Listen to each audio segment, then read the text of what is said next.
नमस्कार विद्यार्थियों।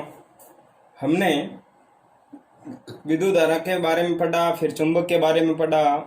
चुंबकीय क्षेत्र क्या होता है, चुंबक के आसपास का वह क्षेत्र जहाँ से लोहे की वस्तुएं आकर्षित होती है।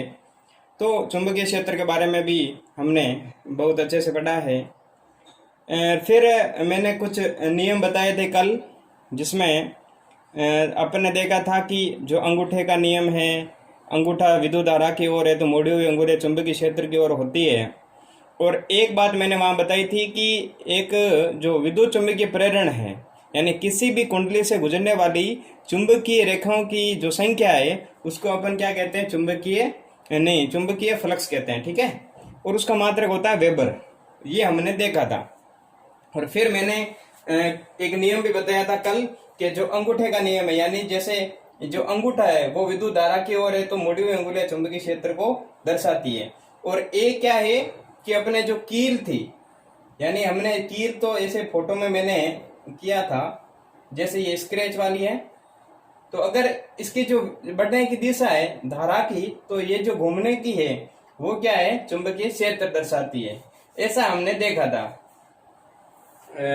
और किताब में चित्र गलत हो सकता है, उस पे मैं देखा नहीं, लेकिन आपकी जो किताब है उसमें काफी कुछ गलत है। ठीक है, और एक जो मैंने वो पढ़ाया था कि आपको ओरस्टेड का अनुप्रयोग, ओरस्टेड के अनुप्रयोग में कैसे था कि जैसे जितनी विद्युत धारा प्रवाहित करते हैं उतना का उतना चुंबकीय क्षेत्र आता है।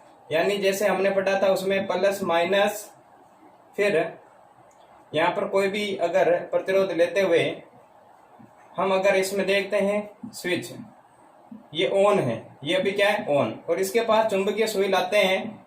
तो जब पहली कंडीशन क्या थी अनुप्रयोग में कि जब विद्युत धारा प्रवाहित होती है प्लस से माइनस की ओर होगी, इसमें विद्युत धारा चलेगी तो क्या होगा, इस चुंबकीय सुई में, ये जो चुंबकीय सुई है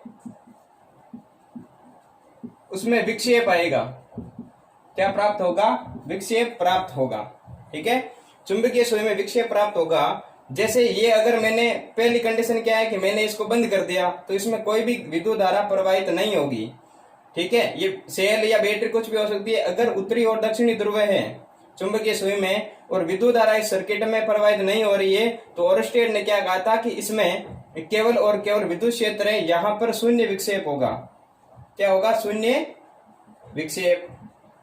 पहली बात। दूसरी बात कि जब विद्युत धारा हम क्या करते हैं, ऑन करते हैं, जैसे मैंने यहाँ पर ऑन कर लिया, तो अब विद्युत धारा चलेगी तो जिस दिशा में चलेगी, जैसे ऐसे चलेगा तो ये कहता है दक्षिणावर्त, घड़ी की दिशा में चलेगा, तो ये चुंबकीय सुई भी ऐसे घूम जाती थी, ये भी हमने देखा था। और अगर इसकी ध्रुवताएं चेंज कर दे, यानी ये जिस विद्युत धारा रहेगी विक्षेप भी उसी दिशा में होगा, उसी दिशा में क्या होगा, विक्षेपित होगा। फिर हमने कहा था कि यदि ध्रुवताएं बदल दे, यानी माइनस इधर कर दे प्लस इधर कर दें, तो विद्युत धारा की दिशा बदल जाएगी, ये प्लस से माइनस की ओर हो जाएगी। ठीक है, तो घड़ी की दिशा है, जो घड़ी क्या सुई की दिशा है विक्षेप की, वो भी बदल जाएगी, इस दिशा में वो विक्षेपित हो जाएगी। तो पहला, जब सर्किट ओरस्टेड ने क्या कहा था कि अगर अपन कुंजी को बंद रखेंगे तो उसमें चुंबकीय में विक्षेप नहीं होगा, और जब ऑन करेंगे तो विक्षेप उसी दिशा में होगा जिस दिशा में विद्युत धारा है। और तीसरी कंडीशन क्या थी कि जिस दिशा, अगर बैटरी की ध्रुवताएं बदल दे, यानी प्लस को माइनस और माइनस को प्लस अगर बदल देते हैं तो विद्युत धारा बदलेगी, जिससे कि चुंबकीय सुई में विक्षेप भी बदल जाएगा। ठीक है, हमने यहां तक देखा था। अब जो नया टॉपिक है वो क्या है, लिखा है आपके सामने, विद्युत धारा जनरेटर के बारे में बात करेंगे। तो विद्युत धारा जनरेटर है क्या, तो ये एक ऐसी युक्ति है जिसमें चुंबकीय क्षेत्र में रखी कुंडली को यांत्रिक ऊर्जा देकर घुमाते हैं और विद्युत धारा उसे प्राप्त करते हैं। जैसे जो टैक्सी या ऑटो रिक्शा जो है, तो पहले जमाने में आते थे कि उसका जो इंजन था उसमें वो रबड़ का पट्टा पहना कर खींचता था। यानी हम अपनी जो यांत्रिक ऊर्जा है, यांत्रिक ऊर्जा क्या होती है, यांत्रिक ऊर्जा होती है जो हम मांसपेशियों की सहायता से मांसपेशियों की सहायता से जो ऊर्जा देते हैं, जो ऊर्जा देते हैं यांत्रिक ऊर्जा कहलाती है। यानी जैसे हम कोई काम करते हैं, इसको अंग्रेजी में कहते हैं मैकेनिकल एनर्जी, ठीक है। जैसे आपको पानी की टंकी भरनी है, आप अपने जो टांके में से बाल्टी खुद निकालते हो, तो वो आपकी यांत्रिक ऊर्जा कहलाती है।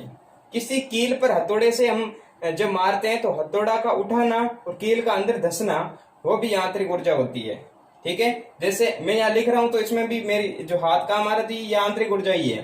तो मांसपेशियों की सहायता से जो ऊर्जा होती है वो क्या होती है तो कहने का मतलब कि चुंबकीय क्षेत्र होगा, तो चुंबकीय क्षेत्र के लिए हमें किसकी जरूरत पड़ेगी, चुंबक की। ये उत्तरी और ये दक्षिणी, ठीक है। अब इसके बीच में हम क्या लगाएंगे, एक आर्मेचर या कुंडली, इसको बोल सकते हैं कुंडली, ठीक है। अब इसमें क्या लगाएंगे, जब ये कुंडली घूमती है तो इससे घूमने से क्या होगा, चुंबकीय फ्लक्स बदलेगा। जब चुंबकीय क्षेत्र, परिभाषा क्या है कि एक ऐसी युक्ति है विद्युत जनरेटर जिसमें चुंबकीय क्षेत्र ये आगे में रखी कुंडली, ये कुंडली रख दी, को यांत्रिक ऊर्जा देकर, यानी जो जनरेटर होते थे पहले, उसका एक पंखा होता था, उसको पकड़ के ऐसे ऐसे घुमाते थे, ठीक है। जैसे ऐसे ऐसे घुमाते थे तो क्या होता था, जैसे इसका पंखा है, इसको अपन ऐसे ऐसे घुमाएंगे तो ये स्टार्ट कब होगी, जब इसमें आवेश दौड़ेंगे, ठीक है।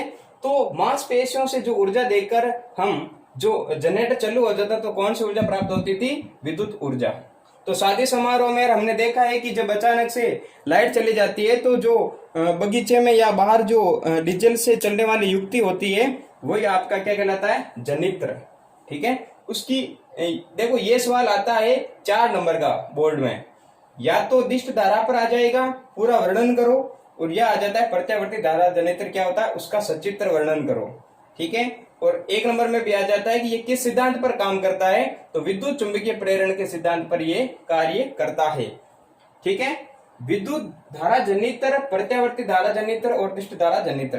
देखो प्रत्यावर्ती धारा जनित्र यानी ये एसी पर डिपेंड करेगा, एसी जनरेटर कहेंगे। और हमने अच्छे से देखा है कि प्रत्यावर्ती धारा में क्या होता है, एसी में एसी करंट का मतलब क्या है, समय के साथ बदलता है, समय के साथ बदलता है। और दिष्ट में क्या होता है, नियत रहता है, जो धारा है वो क्या रहता है, नियत। तो जब हम प्रत्यावर्ती धारा जनित्र की बात करेंगे तो हम क्या दिमाग में रखेंगे कि जो धारा प्राप्त होगी वो बदलेगी, ठीक है, इसीलिए वो प्रत्यावर्ती धारा कहलाएगी। और जब हम दिष्ट धारा की बात करेंगे तो हमारे दिमाग में रहेगा कि जो हमें विद्युत धारा है उसको नियत रखना है, ठीक है। तो यहाँ पर हम बात करेंगे अब पूरी की पूरी प्रत्यावर्ती धारा जनित्र की, और उसके बाद हम बात करेंगे दिष्ट धारा जनित्र की, ठीक है। तो यहाँ आप लिख लेना, ये हटा दे रहा हूं, ये समझाने के लिए बनाया था मैंने, आप ये लिख लेना, ठीक है। स्क्रीनशॉट ले लेना या फिर वीडियो देख के बढ़िया आराम से लिख लेना कि विद्युत धारा जनित्र। तो इसके नीचे हम लिखेंगे ये एक ऐसी युक्ति है जिसमें चुंबकीय क्षेत्र में रखी कुंडली को यांत्रिक ऊर्जा देकर घूर्णन करवा के और विद्युत ऊर्जा प्राप्त करते हैं। तो विद्युत चुंबकीय प्रेरण के सिद्धांत पर कार्य करता है, ठीक है। कौन करता है, विद्युत धारा जनित्र, ठीक है। जब हम पढ़ेंगे प्रत्यावर्ती धारा जनित्र तो दिमाग में रहेगा कि धारा जो बदलती है समय के साथ प्रत्यावर्ती धारा कहलाती है, इसलिए इस जनरेटर का नाम क्या हो गया, प्रत्यावर्ती धारा जनित्र। दिष्ट धारा जनित्र यानी इसमें जो करंट होगा, जो हम कहते हैं कि प्रेरित धारा का मान होगा, वो समय के साथ नियत रहेगा, इसलिए नाम क्या हो गया, दिष्ट धारा जनित्र, ठीक है। इसीलिए मैंने अंतर लिखवाया था कि एसी और डीसी में क्या अंतर है, ठीक है। तो मैं आगे बात करता हूं प्रत्यावर्ती धारा जनित्र की, ये हटा दे रहा हूं। अब प्रत्यावर्ती धारा जनित्र ही पढ़ेंगे।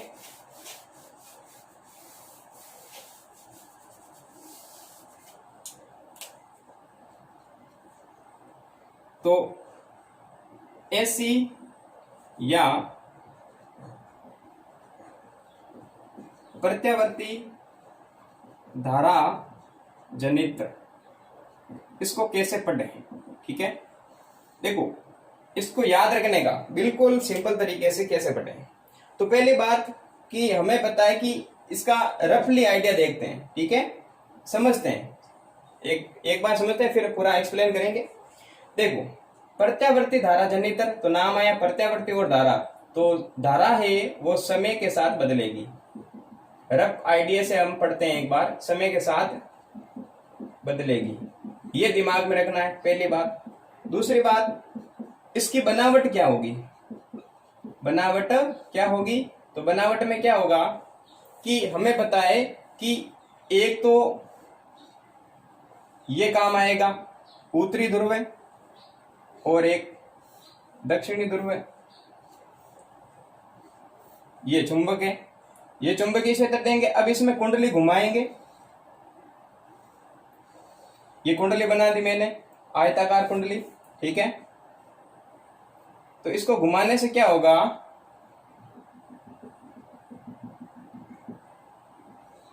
ये घूमेगी, ठीक है। तो ऐसा हमने चित्र बनाया। फिर क्या करेंगे, फिर यहां से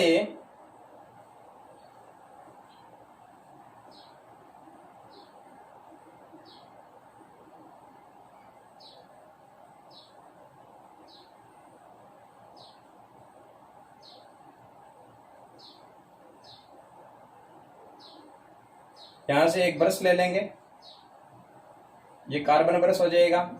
ये जो सर्पिलाकार बल्ले इसका नाम हो जाएगा S1 और यहाँ पर ब्रश काम आएगा B1।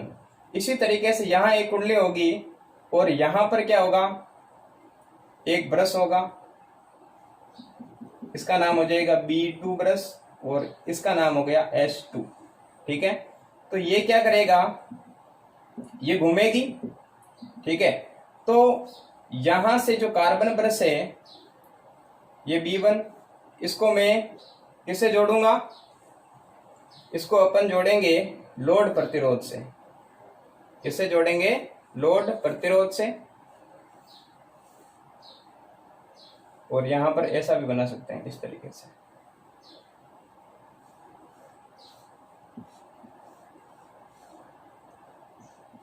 ऐसा, ये होता है लोड प्रतिरोध। क्या होता है, लोड प्रतिरोध, ठीक है। तो ये मैंने रफ चित्र बनाया, ठीक है। ये भी आपको बताना, ये अभी समझना है कि इसका वर्णन कैसे करें। देखो बनावट में हम क्या लिखेंगे कि ये तो चाहिए चुंबकीय क्षेत्र, क्या चाहिए, चुंबकीय क्षेत्र। दूसरी बात क्या चाहिए, आयताकार कुंडली, आयताकार कुंडली। अब इसके बारे में एक लाइन लिखेंगे, चुंबकीय क्षेत्र यानी शक्तिशाली ध्रुवों की चुंबकीय क्षेत्र चाहिए। क्यों, क्योंकि इसको घुमाना है, घूमने के लिए क्या चाहिए, कुंडली, और इसको रखेगी कहाँ, चुंबकीय क्षेत्रों के मध्य। फिर तीसरी बात आ जाएगी कार्बन ब्रश या सर्पिलाकार बल्ले, सर्पिलाकार वलय, सर्पिलाकार वलय यानी सांप के आकार की वलय। ये जब घूमेगी तो कुंडली भी घूमेगी, ठीक है। क्योंकि जब कुंडली घूमती है, यानी कि हम कह सकते हैं कि जब ये आयताकार कुंडली घूमेगी तो देखो ये जब घूमेगी, जैसे ये घूम गई ऐसे, ये ऐसे घूमेगी, ठीक है। तो ये S1 भी घूमेगा और S2 भी घूमेगा। तो S1 घूमेगा तो जो चार्ज है वो B1 पर आएगा, ठीक है। और जब S2 घूमेगा तो चार्ज कहां पर आएगा, B2 पर। तो मैंने कह दिया कि इसके पहले चक्कर में क्या हो गया, B1 हो गया प्लस, B1 क्या हो गया प्लस और B2 क्या हो गया माइनस।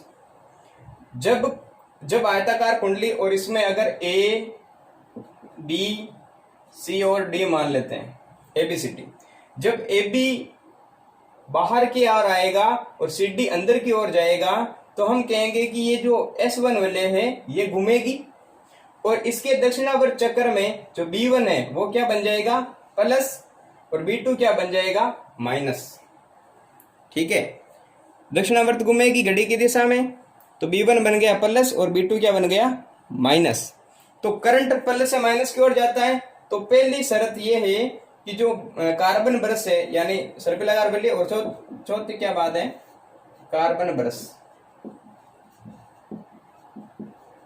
कार्बन ब्रश में क्या होगा कि यहाँ पर ये जो है इसमें क्या होता है कि ये जो बना होता है कार्बन ब्रश, जैसे अपन कह सकते हैं कि यहाँ पर जो आवेश है उसको ये रखता है प्लस और माइनस को, तो B1 पहले बन जाएगा प्लस और फिर क्या हो जाएगा, पहले B1 प्लस B2 माइनस, तो करंट किधर चला, B1 से B2 की ओर।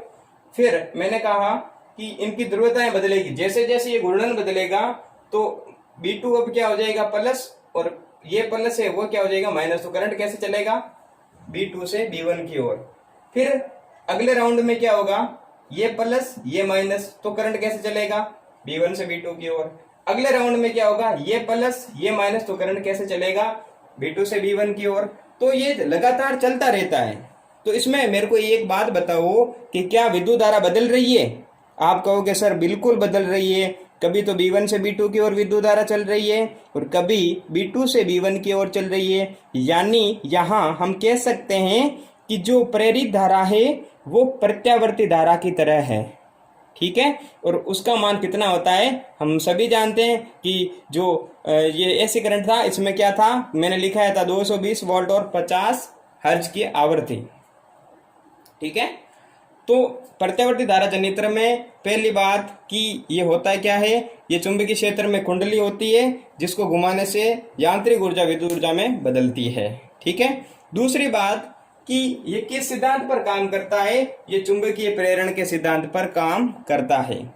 तीसरी बात कि इसकी बनावट कैसी है, तो हम कहेंगे कि इसकी बनावट के लिए जो उत्तरी और दक्षिणी ध्रुव है उसके दो शक्तिशाली चुंबक की आवश्यकता है, और इस शक्तिशाली चुंबक के बीच में एक आयताकार कुंडली रखेंगे, और इस आयताकार कुंडली से जुड़े हुए एक तो सर्पिलाकार बल्ली S1 होगी और दूसरी होगी S2, दूसरी क्या होगी S2, और S1 से जुड़ा हुआ कार्बन का ब्रश होगा B1, B4 ब्रश इसलिए B1, और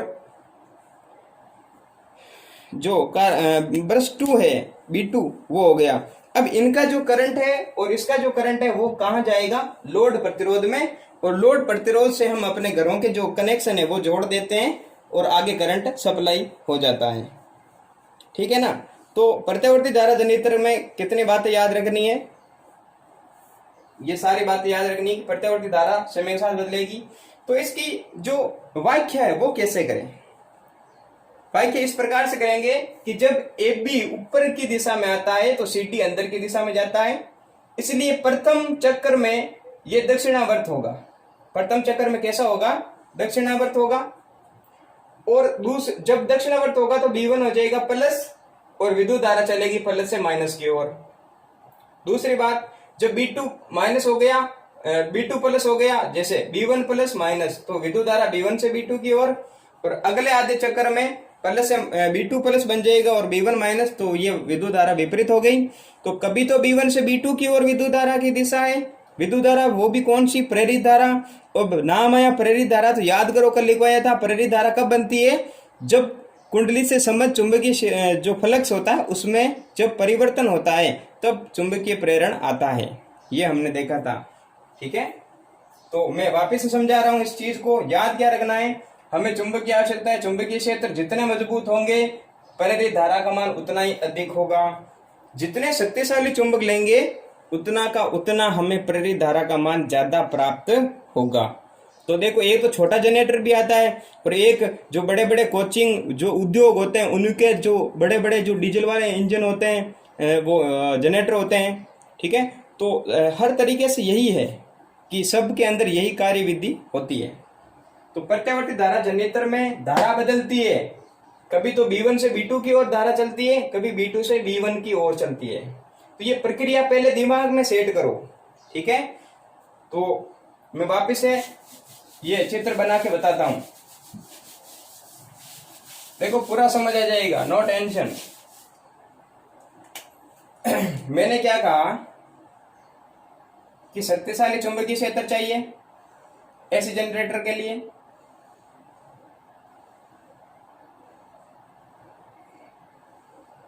ये मैंने उत्तरी माना और यहां पर अपन ने मान लिया दक्षिणी ध्रुव, ये नॉर्थ और ये साउथ।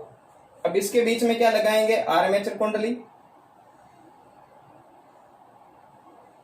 ये आर्मेचर कुंडली लगा दी, ठीक है, आयताकार इस तरीके से। तो ये जो घूमने की दिशा है उसको हम डॉट लाइन से करेंगे, ये इसका घूर्णन है। ऊपर जो ये चित्र है इसमें क्या दर्शाता है, घूर्णन कर रहा है। क्या कर रहा है, घूर्णन। जो कुंडली है वो क्या करेगी, घूमेगी। ये शक्तिशाली है ध्रुव है, उत्तरी और दक्षिणी ध्रुव है। ये आयताकार है। अब किताब में चाहे PQRS लिखा हो ABCD, उससे कोई फर्क नहीं पड़ता। हम कहेंगे तो मैंने PQ या ABCD मान लो, A B C और D। अब देखो यहां पर दो मुंह हैं, एक इधर और एक उधर। तो एक से जोड़ेंगे S1, एक से जोड़ेंगे S1 और एक से जोड़ेंगे S2। अब मैंने कह दिया कि अगर इधर से ये वाला जोड़ेंगे तो ये जुड़ जाएगा, और इधर से ये वाला जोड़ेंगे, ठीक है, तो इधर से ये वाला जोड़ेंगे तो क्या हो जाएगा, ये आ गया, ठीक है। तो ये तो जो ABCD आ गई, ये तो हो गई S1। अब इससे इस कुंडली से क्या जुड़ा रहेगा, कार्बन ब्रश। क्या जुड़ा रहेगा, कार्बन का ब्रश। और इससे भी क्या जुड़ा रहेगा, कार्बन का ब्रश, ठीक है। तो ये तो हो गया B2 और ये क्या हो गया, B1, ठीक है। ये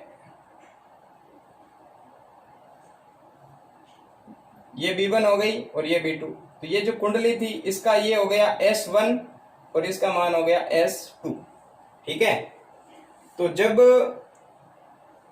इसको इधर से लाएंगे, अब एक छोटा सा तार लेंगे ऐसे, और यहां लोड प्रतिरोध लगा देंगे और इसको इसे जोड़ देंगे, ठीक है। तो यहां पर क्या आ गया, लोड प्रतिरोध, लोड प्रतिरोध।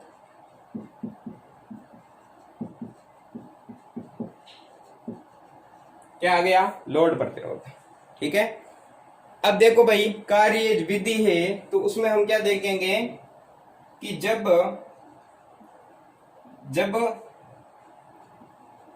आयताकार कुंडली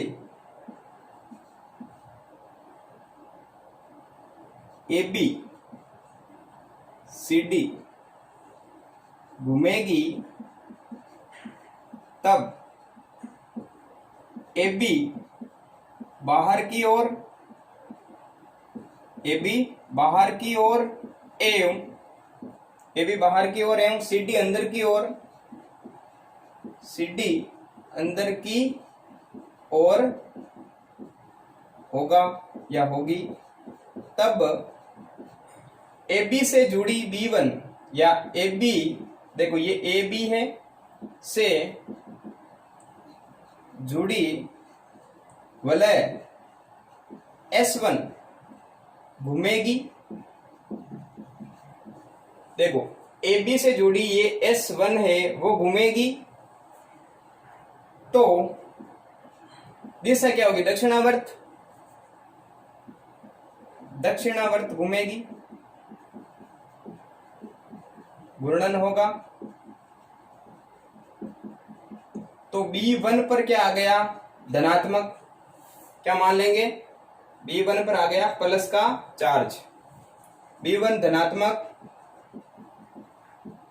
एवं B2 ऋणात्मक हो गया। क्या हो गया, B2 ऋणात्मक हो गया, जिससे चुंबकीय फ्लक्स में परिवर्तन होगा। चुंबकीय फ्लक्स में क्या होगा,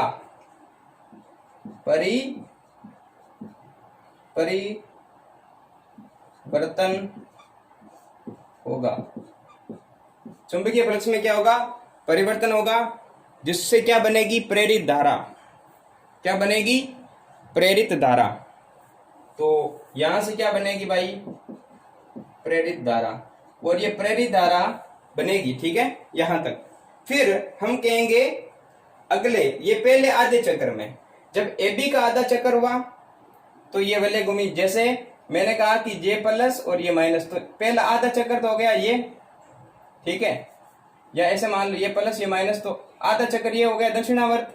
फिर अगर ऊपर वाला नीचे वाला प्लस बनेगा, देखो पहले B1 बना B2, ये प्लस हुआ तो ये क्या हो गया माइनस, तो विद्युत धारा चली प्लस से माइनस की ओर।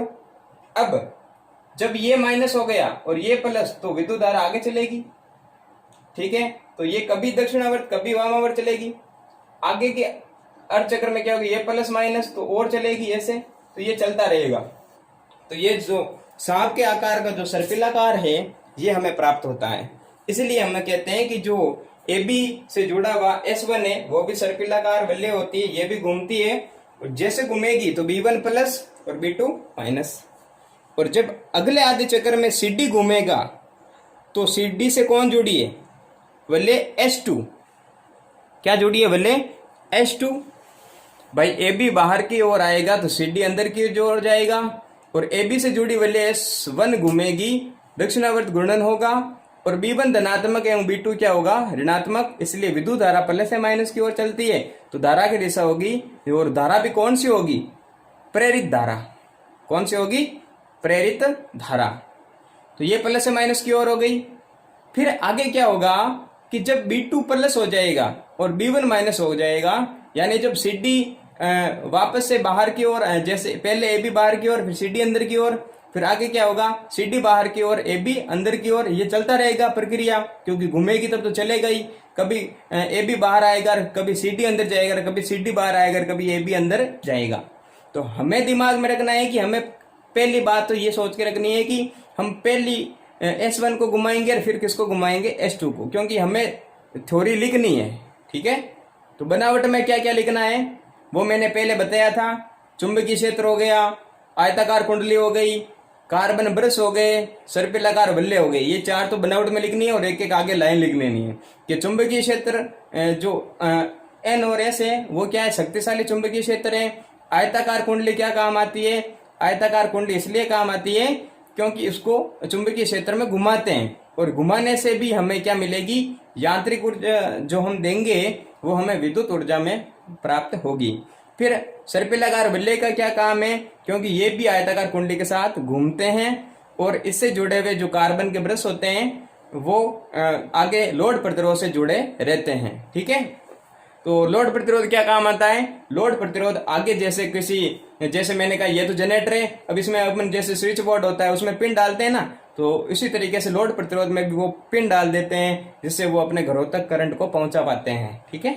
तो ये प्रक्रिया होती है। तो प्रेरित धारा कब बनेगी, जब चुंबकीय फ्लक्स बदलेगा, ठीक है, और चुंबकीय फ्लक्स बदलेगा, कुंडली से संबंध चुंबकीय क्षेत्र बदलता है, और ये हमने कल भी पढ़ा था। तो आज हमने बात की थी प्रत्यावर्ती धारा जनरेटर की, ठीक है। एक बार वापस समझ लें कि जब ABCD कुंडली घूमती है तो AB से जुड़ा वलय S1 भी घूमेगा, और S1 पर घूमने से B1 पर आवेश आ जाएगा धनात्मक, और B2 पर आ जाएगा ऋणात्मक। फिर धारा चलेगी B1 से B2 की ओर। आगे अगले चक्कर में B2 बन जाता है प्लस और B1 बन जाता है माइनस, तो विद्युत धारा चलेगी B2 से माइनस B1 की ओर। अतः यहाँ पर जो धारा है वो बदल रही है समय के साथ, और इसीलिए हम कहेंगे प्रेरित धारा कैसी है, प्रत्यावर्ती धारा की जैसी, ठीक है। तो यहां हमने ये लिखा, तो ये लिख लिया होगा। फिर हम क्या लिखेंगे आगे, ये हटा दे रहा हूं, ठीक है। अब आगे क्या लिखना है, इससे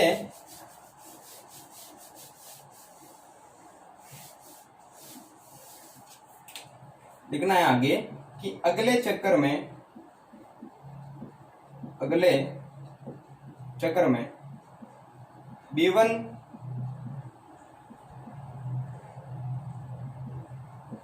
B1 क्या हो जाएगा, ऋणात्मक, B1 हो गया ऋणात्मक, एवं B2 धनात्मक। अगले चक्कर में B1 ऋणात्मक और B2 क्या हो गया, धनात्मक जिससे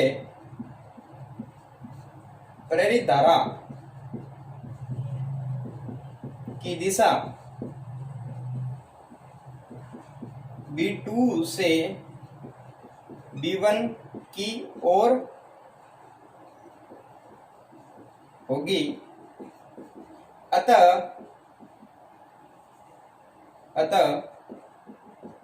प्रेरित धारा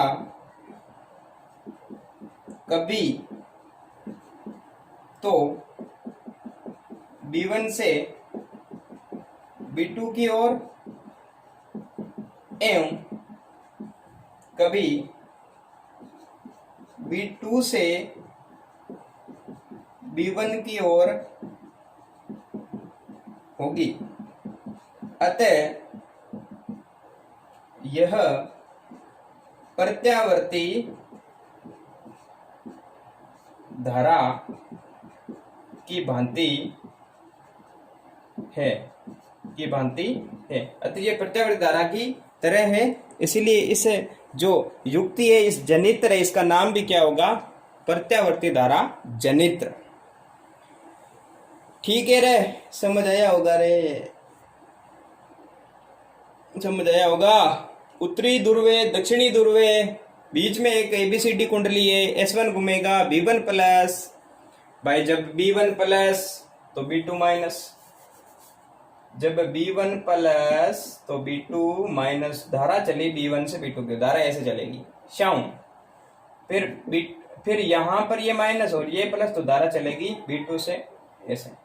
तो कभी तो ऐसे चल रही है, कभी ऐसे और कभी ऐसे, तो ये समय के साथ बदलती है, तो नाम हो गया प्रत्यावर्ती धारा। और ये जनित्र है तो पूरा नाम हो गया प्रत्यावर्ती धारा जनित्र। ठीक है, ठीक है, तो ये आपको समझ में आया होगा और किताब में पढ़ लेना। ठीक है, पूरा समझ आ जाएगा। चलो देख लो, एक बार पढ़ लो।